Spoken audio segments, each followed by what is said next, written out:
ام حسبت ان اصحاب الکہف والرقیم کانوا من آیاتنا عجبا. اب یہاں سے اصحاب کہف کی بات شروع ہو رہی ہے، کیونکہ پوچھوایا تھا یہودیوں نے اصحاب کہف کون تھے. کیا تم سمجھتے ہو کہ اصحاب الکہف والرقیم، رقیم جو ہے ان کی تختی تھی ایک جس کے اوپر ان کے حالات لکھ کر جو ان کے ایک جو کہف تھی ان کی غار جو تھی اس کے اوپر لگا دی گئی تھی، تو انہیں اصحاب الکہف بھی کہتے ہیں، اصحاب الرقیم بھی کہتے ہیں، یہ دونوں انہیں ایک ہی گروہ کے نام ہیں. کیا وہ تمہارے خیال میں ہماری بڑی عجیب آیات میں سے تھا؟ یعنی واقعتاً بات تو غیر معمولی تھی، لیکن حقیقت میں ہمارے ہاں تو ہماری تخلیق میں، ہماری صنائی میں اس سے ہزاروں گنا زیادہ عجیب باتیں ہوتی ہیں. ہمارے لیے تو وہ کوئی شے ہے ہی نہیں کسی بھی درجے میں، تم سمجھتے ہو کہ شاید وہ بہت بڑی بات ہے. یہ سابق کہف کا جو قصہ ہے، اب میں سمجھتا ہوں کہ پورے وثوق کے ساتھ ہم کہہ سکتے ہیں کہ یہ قصہ کیا تھا. دیکھیے، جب حضرت مسیح علیہ السلام آئے ہیں تو یہ پورا علاقہ جو ہے فلسطین کا اور یہاں پہ جو آپ نے تبلیغ کی ہے، تو یہ اس وقت رومن امپائر کا ایک حصہ تھا. اگرچہ مقامی طور پر ایک لوکل بادشاہ جو تھا یہودی وہاں پر حکومت کر رہا تھا، لیکن وہ پپٹ تھا، اصل میں تو حکومت جو تھی رومیوں کی، جو رومی تھے بت پرست. اور اس کے بعد چونکہ انہوں نے بغاوت کی، حضرت مسیح تو اٹھا لیے گئے سن 30 عیسوی کے آس پاس یا 33 عیسوی کے آس پاس، لیکن اس کے بعد جو ہے ان یہودیوں نے بغاوت کی رومیوں کے خلاف، جس کے نتیجے میں سن 70 عیسوی میں ٹائٹس رومی نے تو ان کی حکومت بھی ختم کی اور بیت المقدس کو برباد کیا، یروشلم کو تباہ کیا، 1,33,000 یہودیوں کو قتل کیا اور ان کو بھیج دیا، نکال دیا وہاں سے باہر. اس وقت کا معاملہ یہ ہے کہ اب کوئی اکے دکے جو بھی رہ جاتے تھے یہاں پر، کوئی یہودی یا عیسائی، یہودیوں کو تو نکال دیا، عیسائی رہ گئے، لیکن عیسائیوں پر بھی بہت ظلم ہوتا تھا. یہ موحد تھے، حضرت عیسیٰ کے ماننے والے، وہ بت پرست تھے. تو اس زمانے میں کہیں بادشاہ کوئی تھا، ڈیسیس یا دقیانوس جس کو کہتے ہیں، اس کے زمانے میں کچھ جو عیسائی تھے حضرت عیسیٰ پر ایمان رکھنے، آج کے عیسائیوں پر قیاس نہ کیجئے، جو نصارہ تھے حضرت عیسیٰ کو ماننے والے جو موحدین تھے، ان میں سے کچھ نوجوانوں کی پیشی ہوئی بادشاہ کے دربار میں. انہوں نے کہا کہ تم اپنے نئے دین سے اگر باز نہیں آؤ گے، اتنے دن کی مہلت تمہیں دی جا رہی ہے تو تمہیں سولی چڑھا دیا جائے گا، بس مہلت دی جا رہی ہے، جاؤ غور کر لو، سوچ لو. ان لوگوں نے آ کر سوچا کہ اب نہ تو ہمارے لیے یہ ممکن ہے کہ ہم مقابلہ کر سکیں، چلو کسی غار میں چھپ جاتے ہیں، دیکھیں اللہ تعالیٰ کیا کرتا ہے ہمارے لیے. وہ ایک غار میں جا کر چھپ گئے، اور غار میں جا کر چھپے ہیں تو اللہ نے انہیں وہاں پر سلا دیا، موت طاری نہیں کہ سلا دیا. اللہ کروٹ بھی بدلواتا رہا، ان کے لیے سارا کچھ بندوبست کیا، اللہ کی قدرت میں تھا. حضرت عزیر کو 100 برس کے لیے مار دیا تھا، موت کے بعد ان کو دوبارہ زندہ کر دیا. لیکن یہ کہ ان کا معاملہ یہ ہے کہ ان کو وہاں پر جو ہے تقریباً 300 برس یہ وہاں پر پڑے رہے اس غار کے اندر.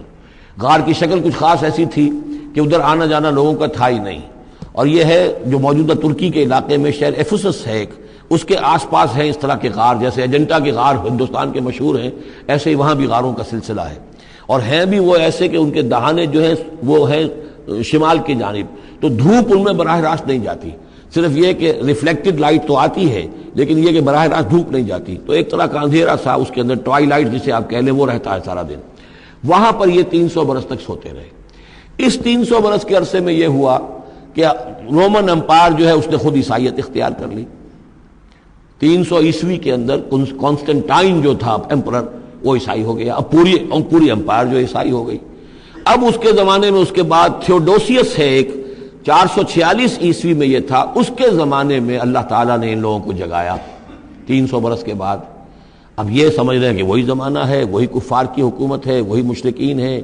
اب انہوں نے ڈرتے ڈرتے اپنے کسی ایک آدمی سے کہا بھائی جاؤ یہ لے کے سکہ لے کر جاؤ، چاندی کا، اور کچھ نہ کچھ کھانے پینے کے لیے لے کر آؤ، دیکھنا لیکن اس طرح ہو کہ ہمارا پتہ نہ چل جائے کہ ہم یہاں چھپے ہوئے ہیں. وہاں جو گئے انہوں نے وہ سکہ پیش کیا، کہ یہ سکہ تمہارے پاس کہاں سے آیا؟ یہ تو بہت پرانا سکہ ہے، تو 400 سال پرانا، 300 سال پرانا سکہ کہاں سے لے آئے تمہیں کوئی خزانہ ملا ہے؟ بہرحال اس حوالے سے اب وہ جو ہے وہ پکڑے گئے. ان کی حالت جو ہے وہ جو بات سامنے آ گئی، لیکن جب بات سامنے آ گئی تو اب ان کا تو بہت یعنی وہ عزت کی گئی، اس لیے کہ اب تو جو ان کا مذہب تھا در حقیقت پوری مملکت کا مذہب وہی ہو چکا تھا، تو صورتحال تو تبدیل ہو چکی ہے. پھر یہ کہ اس کے بعد تفصیل معلوم نہیں ہے کہ غالباً وہ جا کر اپنی اسی غار میں وہ سو گئے ہیں، یا دوبارہ اللہ نے ان پر وہیں پر موت طاری کر دی ہے، اس کا دروازہ بند کر کے اور اس پر ایک تختی لگا دی گئی ہے. یہ اصحاب کہف ہے. گبن کی جو ہے decline and fall of Roman empire, اس میں بھی یہ 7 سلیپرز، 7 سونے والے، ان کی کہانی موجود ہے. یہ چیز جو ہے گویا کہ رومن لٹریچر کے اندر موجود تھی، اس کا جو ذکر موجود تھا، اور قرآن مجید میں یہ امتحاناً سوال کیا گیا حضور سے، تو اس کا جواب دیا گیا کہ یہ 300 برس تک کچھ لوگوں کو سلا دینا یہ اللہ تعالیٰ کے نزدیک تو کوئی بڑی بات نہیں ہے، تمہارے نزدیک ام حسبت ان اصحاب الکہف والرقیم کانوا من آیاتنا عجبا اذ ابى الفتية الى الكهف، جبکہ وہ نوجوان آئے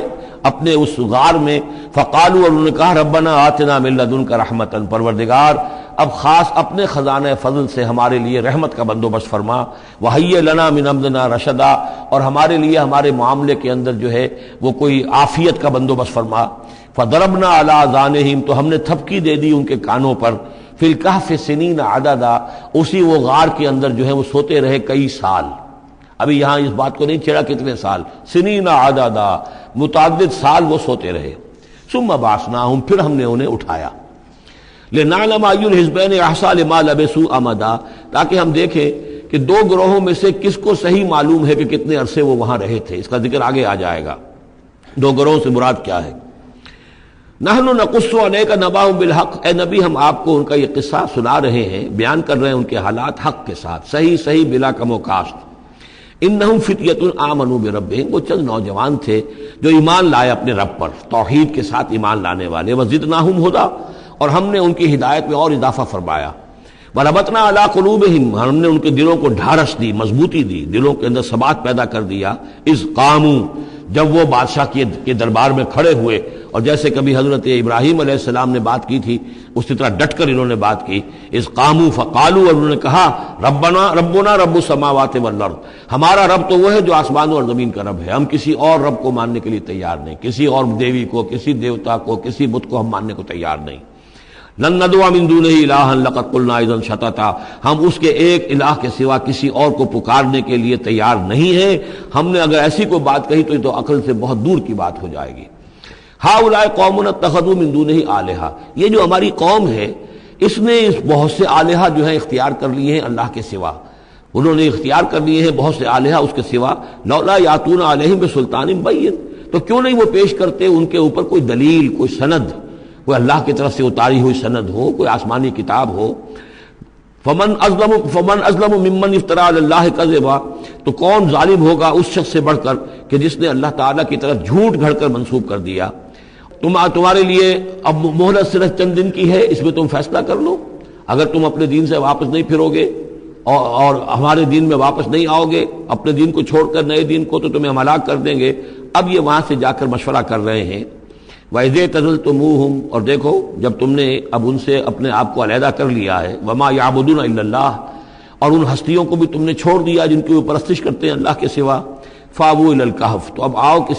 کسی کھو میں، کسی غار میں پناہ لے لیں، يَنشُرْ لَكُمْ رَبُّكُم مِّن رَحْمَتِهِ، تمہارا رب تمہارے لیے وہاں کوئی رحمت کا سامان کر دے گا، وَيُهَيِّئْ لَكُم مِّنْ أَمْرِكُم مِّرْفَقًا، اور تمہارے معاملے کے اندر اللہ تعالیٰ خاص اپنی طرف سے کوئی نرمی اور کوئی آسائش کا سامان پیدا فرما دے گا۔